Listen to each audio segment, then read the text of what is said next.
Kata dokter nenek kamu tuh harus dirawat di rumah sakit gawat. Tapi mama udah gak tahan tuh lihat nominal angkanya mahal semua di rumah sakit ini. Dibawa pulang aja deh nenek kamu, rawat di rumah aja. Jangan, Mbak. Kalau kata dokter harus dirawat inap, nenek jangan dibawa pulang, nanti malah makin parah. Kamu ini kalau ngomong gampang banget ya, huh? Uang dari mana? Nenek kamu punya uang gak? Enggak kan? Kan Mama masih punya motor metik Mama. Mama jual aja dulu motornya. Apa kamu bilang? Jual motor metik mama? Hah? Enggak akan. Itu mama juga baru ada kredit. Enak banget suruh jual-jual. Kamu pinjam kayak sama Bu Alia kek? Atau sama tetangga yang lain kek? Pokoknya mama nggak akan jual motor mama. Titik. Mama kan baru pinjem uang 5 juta sama Bu Alia. Masa sekarang harus pinjam lagi sih, Ma? Ya terserah. Kalau kamu nggak mau pinjam uang, paling juga nenek kamu meninggal. Kamu mau pinjam sama siapa kek? Bukan sama mama. Mama mau pulang capek sih. Stres ternyata. Ma, ntar dulu, Ma. Maaf ya, Rinda. Saya juga lagi banyak keperluan. Oh. Maafin saya, Bu.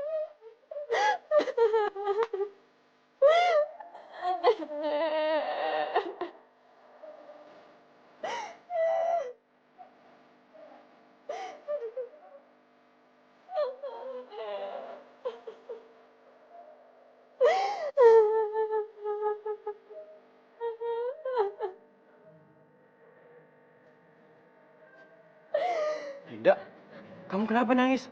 Nenek masuk rumah sakit, Tuhan. Aku nggak tahu harus cari uang kemana lagi. Aku nggak punya uang buat bayar rumah sakit jenazah. Aku bingung mau tahu harus apa. Gini, aku ada satu solusi buat kamu. Siapa tahu ini bisa berhasil. Gimana kalau misalnya kamu ikut ke rumah, aku bilang sama papa mama.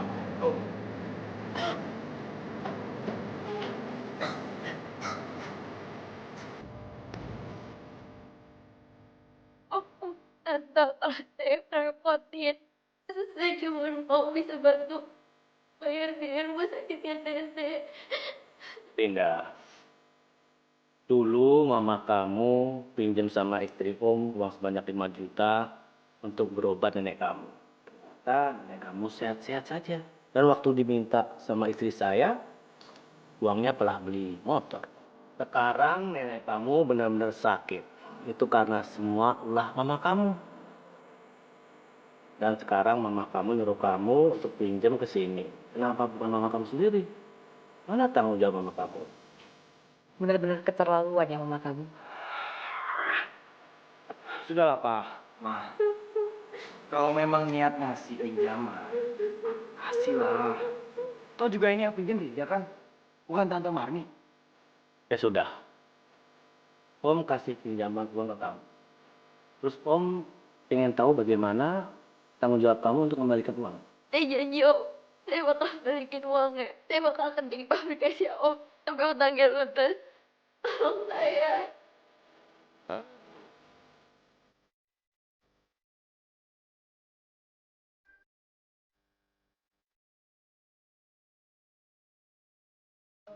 Oh, maaf, ruang administrasi mana ya? Sebelah sana, mari saya angkat. Boleh, boleh. Ma, ayo Ma. Kalian dulu nanti saya ngomong ya.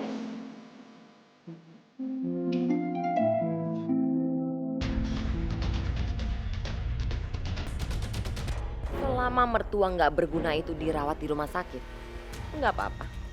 Aku rela membiarkan Rinda berhubungan dekat dengan Himawan. Yang penting, biaya rumah sakit bukan menjadi tanggunganku.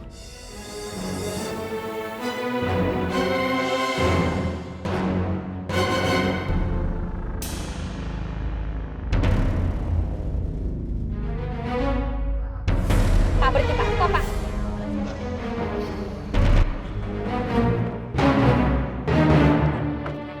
Ngapain kamu bantu? Hah? Paksa bantuin laki-laki jelas. Aku kerja dulu. Ya, masuk. Masuk, Mama. Dan kamu, saya kasih tahu sama kamu. Jangan sekali-kali kamu dekati anak saya. Kalau nggak kamu tanggung.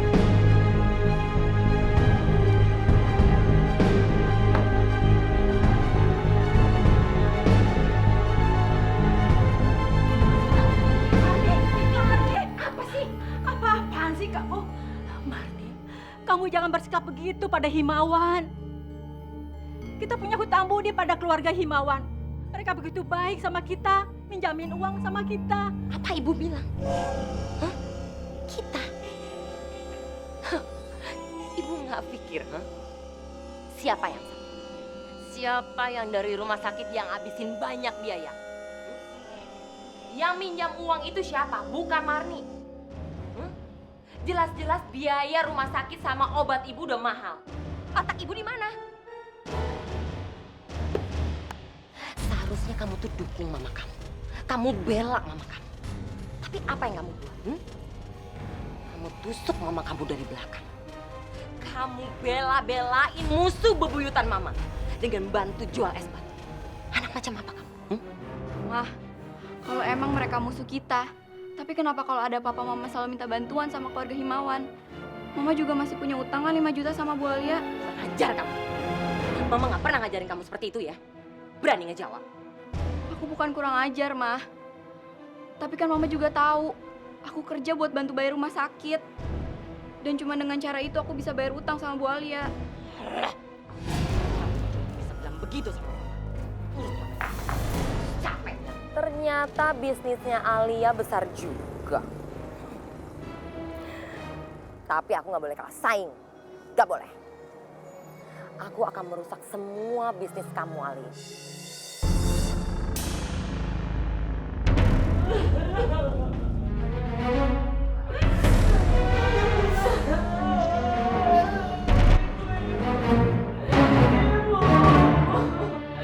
Ibu, aku udah semacam apa? Aku jahat sama ibu. Aku mau mati aja, Bu. Aku udah gak sanggup. Aku gak sanggup sama hidup ini, Bu. Aku udah mau mati. Marni, kamu jangan ngomong begitu. Ya memang ibu selama ini menyusahkan kamu. Ibu cuma jadi penalu yang bergantung hidup sama kamu. Iya, Ma. Jangan putus asa gitu, Ma. Aku tuh pengen hidup tenang. Bahagia.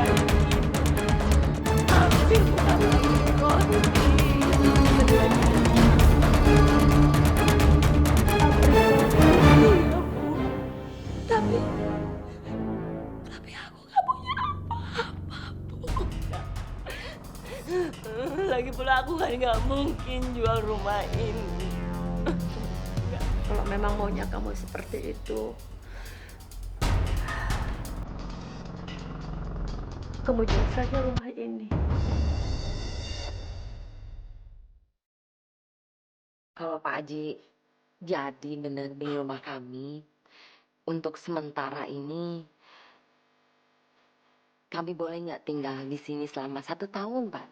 Sampai saya benar-benar mencari rumah yang benar-benar bagus untuk mertua saya, Pak. Oh, syaratnya cuma gitu doang, Bu Marni. Ya sudah, sekarang silahkan ditandatangani AJB-nya.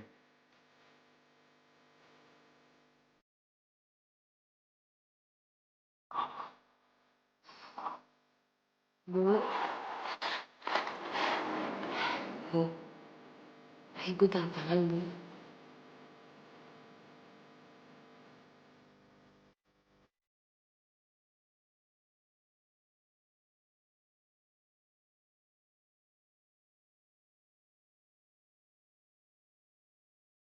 Marni ngerti perasaan Ibu.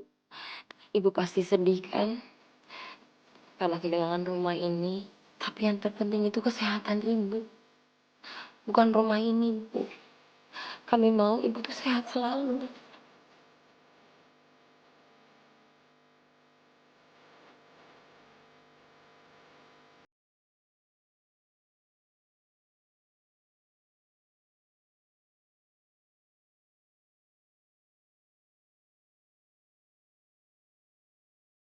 Bu Marni. Terima kasih banyak, Pak Haji. Saya benar-benar mencapai